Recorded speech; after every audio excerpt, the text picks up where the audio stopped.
Destroyed bridges, blackouts, empty water stations, and looted hospitals. Across Sudan, the devastating impact on infrastructure from 2 years of civil war is laid bare. The conflict between Sudan's army and the paramilitary Rapid Support Forces has killed and injured tens of thousands of people. But it's also decimated the very systems on which a society is built. Sudanese authorities estimate the cost of reconstruction at hundreds of billions of dollars. In the capital Khartoum, residents endure weeks-long power outages, unclean water, and overcrowded hospitals. A spokesperson for Khartoum State said the capital's 2 main water stations went out of commission early in the war, as RSF soldiers looted machinery and used fuel oil to power vehicles.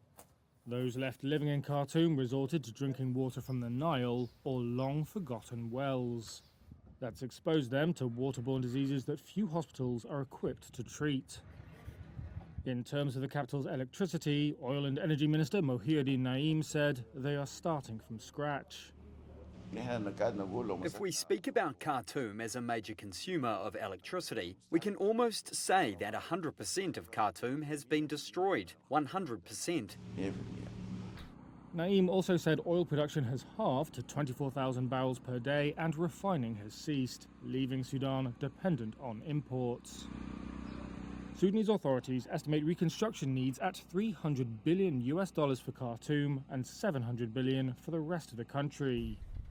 That's amid what aid groups call the world's worst humanitarian crisis, in which some 13 million people have fled their homes.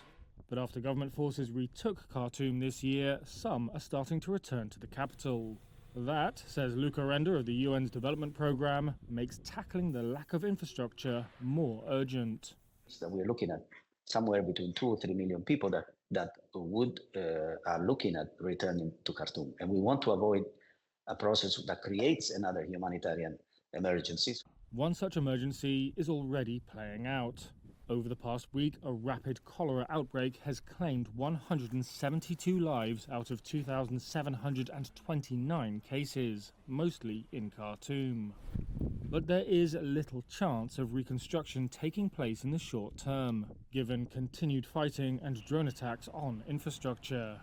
And that's not to mention a world that is becoming more averse to foreign aid, and where the biggest donor, the United States, has slashed assistance.